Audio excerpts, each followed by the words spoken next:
Hello everyone, hope you're all well and thanks very much for all the support with my videos. The likes, shares and comments, I'm very grateful. Today I want to speak about Sinn Fein and their leader Mary Lou McDonald, who gave an interview today for over 40 minutes on RTE, the Irish state propagandists.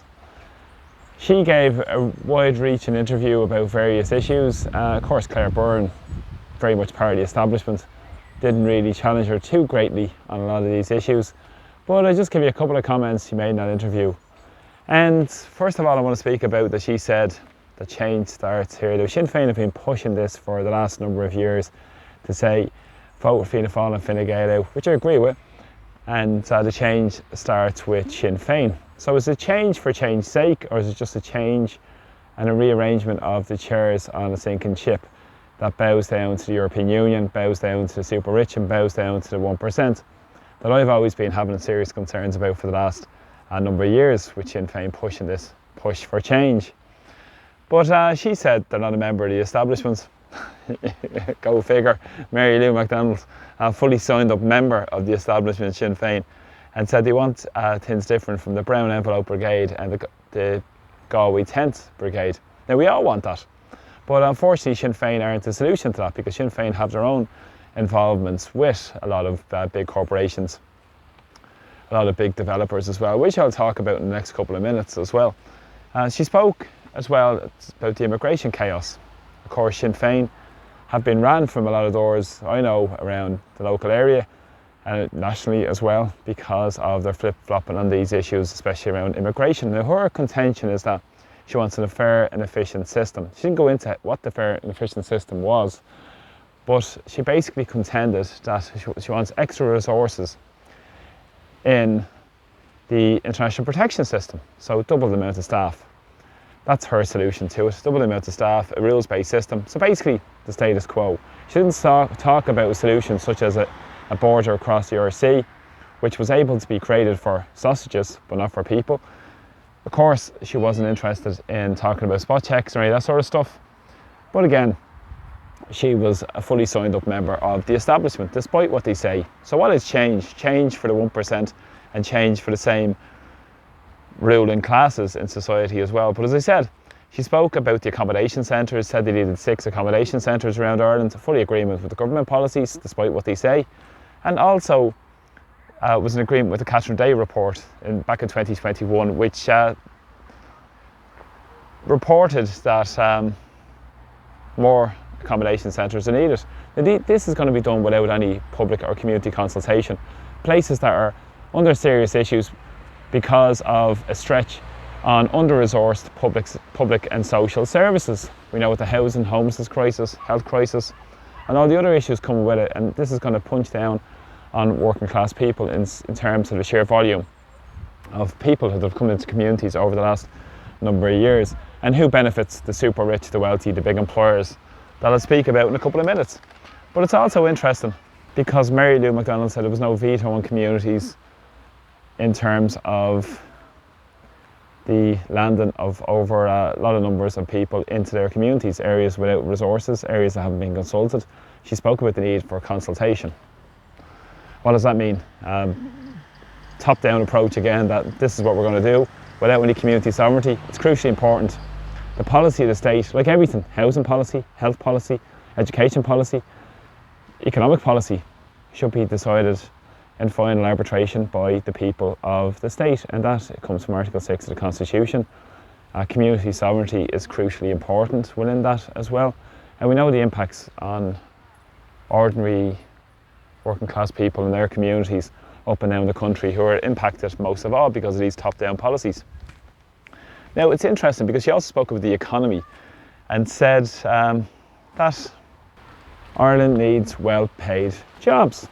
Now, this is interesting because in Ireland currently, the top 20% of workers earn, wait for it, nearly 16 times more than the bottom 20% of workers. Ireland is a low-wage economy. One in 5 workers in Ireland are on low wages. A big push of the immigration chaos is to create a low-wage economy.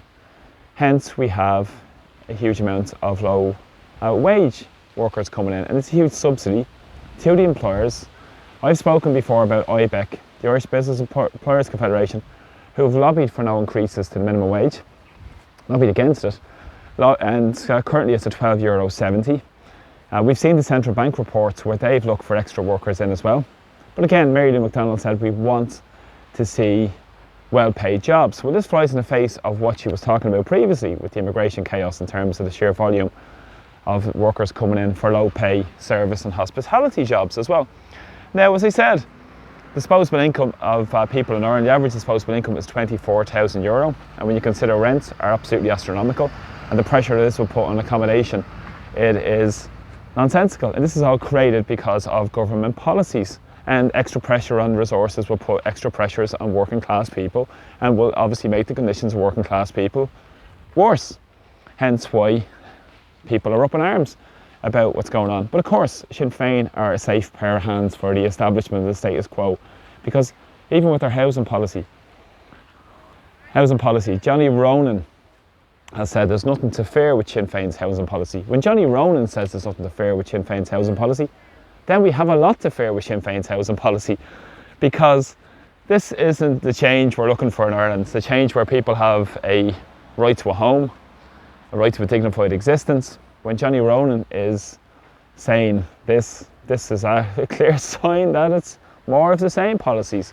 And of course, she also said in this interview as well that Pearse Doherty has been meeting a lot of these international vulture funds and meeting a lot of big developers and meeting the IDA, and even Davy stockbrokers have said that there won't be anything major to worry about with the change of policy. So they've persuaded the ruling classes to keep the status quo intact. And of course, Mary Lou said in this interview that they wouldn't hammer anybody. It was not interesting, not hammering anybody. So the super rich will get off, might be paid a little bit more, but not very much. And the vulture funds will still get off scot-free, and Johnny Ronan and all his lackeys and his friends will still be hammering away, making huge money off the misery of the rest of us. And she also spoke about working towards potential investors to come into Ireland for more foreign direct investment.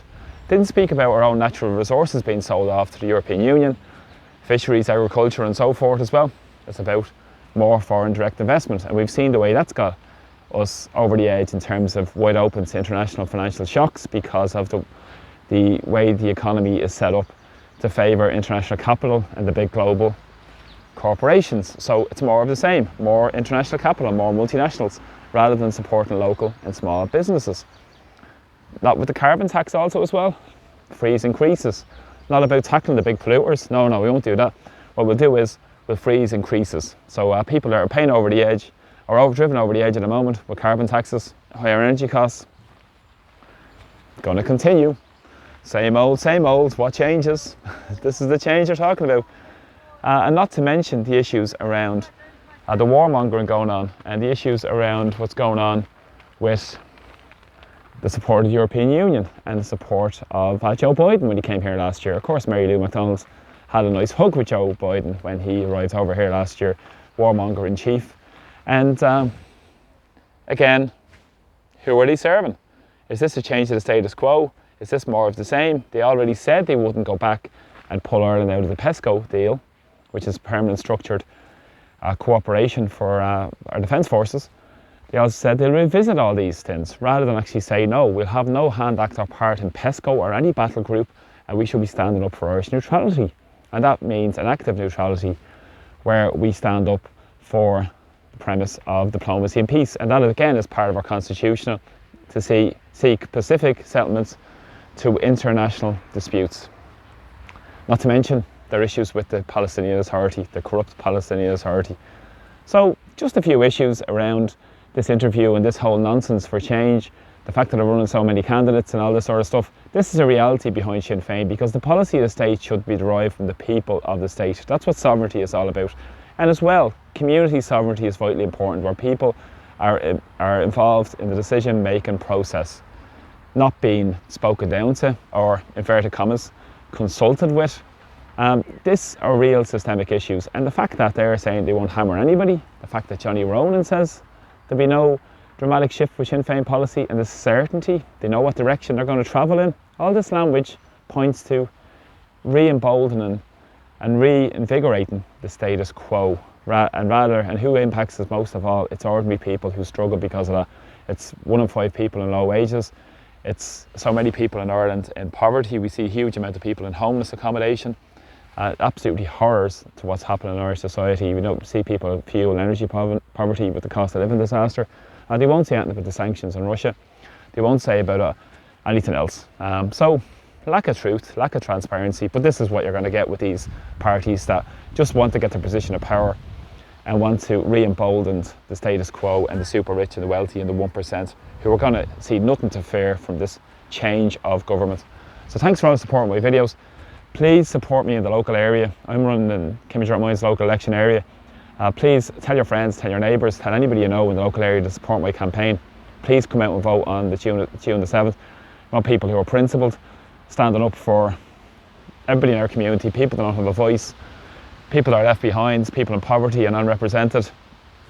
It's crucially important we get a voice and bring it back to our communities where we can make the change and put the needs of people first and really challenge the rotten and corrupt Irish political establishment who bow down to the bureaucrats in Brussels, the warmongers in Brussels, and not interested in serving the needs of people here with all the multitude of crises we have: housing, homelessness, health, immigration, all the other crises created that benefit the super rich and wealthy, not to mention the big commercial property owners making fortunes out of this as well. And who pays for it? More saddled onto the national debt, which they'll say, we can't spend any more money, we're bowing down to Europe because we're tied to these fiscal constraints.